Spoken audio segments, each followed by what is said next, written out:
Shalom Bu, perkenalkan nama saya dengan Santa Fidelia Nenggolan.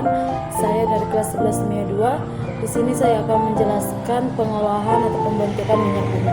Selamat menyaksikan. Yang pertama, menjelaskan pembentukan atau pengolahan minyak bumi. Minyak bumi adalah suatu campuran cairan yang terdiri dari berjuta-juta senyawa kimia. Paling banyak adalah senyawa hidrokarbon. Senyawa ini terbentuk dari dekomposisi yang dihasilkan oleh fosil tumbuh-tumbuhan dan hewan.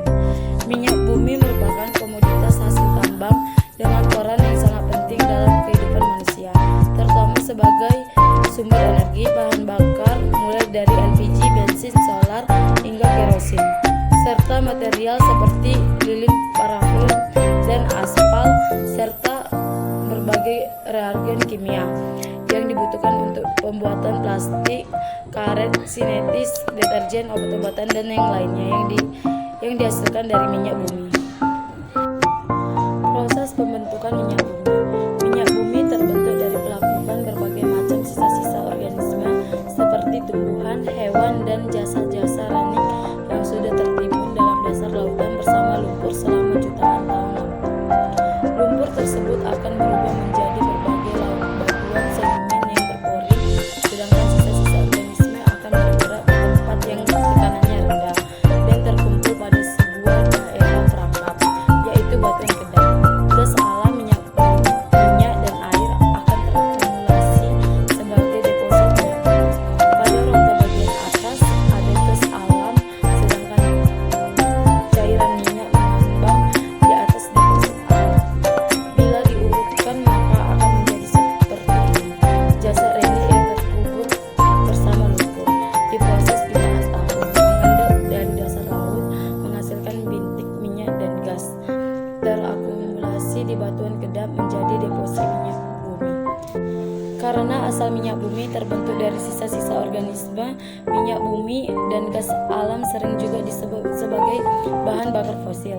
Bahan bakar fosil tergolong sumber daya alam yang tak terbarukan. Proses terbentuknya minyak bumi yang sangat lama menjadi alasan dari hal ini. Komposisi minyak bumi. Minyak bumi adalah campuran kompleks yang sebagian besar, sekitar 90% sampai 97%, terdiri dari senyawa-senyawa hidrokarbon. Hidrokarbon yang terkandung dalam minyak bumi terutama adalah alkana, sedangkan sisanya adalah sikloalkana, alkena, alkuna, dan senyawa aromatik.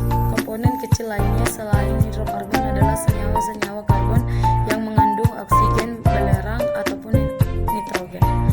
Gas alam sebagian besar terdiri dari alkana suku rendah C1 sampai C4 dengan metana sebagai komponen utamanya. Selain alkana juga terdapat gas lain seperti CO2, O2, N2, H2S, ataupun gas mulia seperti helium dalam jumlah yang sangat sedikit.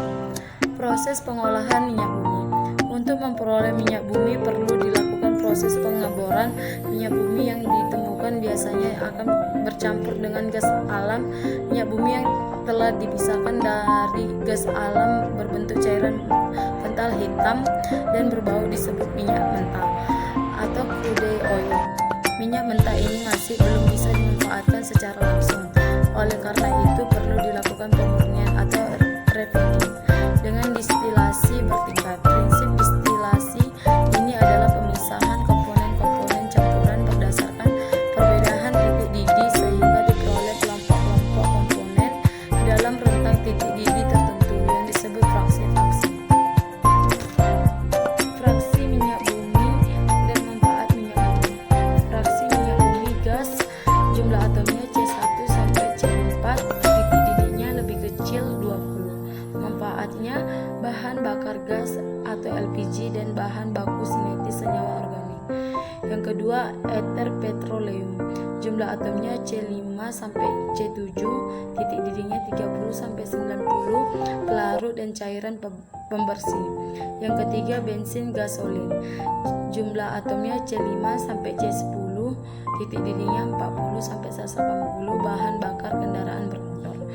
Yang keempat, nafta C6 sampai C10, titik didihnya 70 sampai 180, manfaatnya bahan baku sintetis senyawa organik.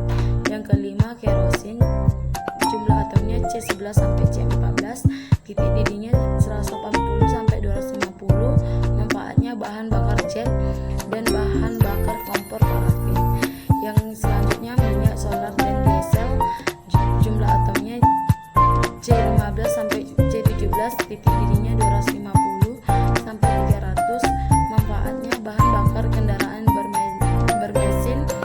biodiesel dan bahan bakar tungku di industri. Selanjutnya minyak bumi. Jumlah atomnya C18 sampai C20. Titik didihnya 300 sampai 350, oli dan pelumas. Selanjutnya lilin, jumlah atomnya C20 ke atas. Titik didihnya lebih besar 350. Petroleum, jelly dan lilin parafin untuk membuat lilin kertas berlapis, lilin batik dan bahan pengkilat seperti semir. Selanjutnya minyak bakar. Jumlah atomnya 20 ke atas. Titik didihnya lebih besar 350. Manfaatnya bahan bakar kapal, pemanas industri atau boiler plant dan pembangkit listrik. Selanjutnya bitumen residu. Jumlah atomnya C40 ke atas. Titik didihnya lebih kecil, lebih besar 350. Manfaatnya material aspal, jalan dan atap bangunan. Bensin. Bensin merupakan bahan bakar kendaraan bermotor yang memiliki peran penting. Di Indonesia tersedia beberapa jenis bensin, misalnya Premium, Pertamax, dan Pertamax Plus. Setiap jenis bensin memiliki mutu yang berbeda. Mutu bensin ditentukan oleh efektivitas pembakarannya di dalam mesin. Mutu bensin mempengaruhi ketetapan waktu pembakaran sehingga tidak menimbulkan ketukan atau knocking yang mengganggu gerakan piston pada mesin. Ketukan dapat mengurangi efisiensi bahan bakar, menyebabkan mesin menggelitik dan bahkan merusak mesin. Mutu bensin biasanya dinyatakan dengan bilangan oktan atau oktane number. Bilangan oktan ditentukan melalui uji pembakaran sampel bensin sehingga diperoleh karakteristik pembakarannya. Karakteristik tersebut kemudian dibandingkan dengan karakteristik pembakaran berbagai campuran N sampai heptana dan isooktana.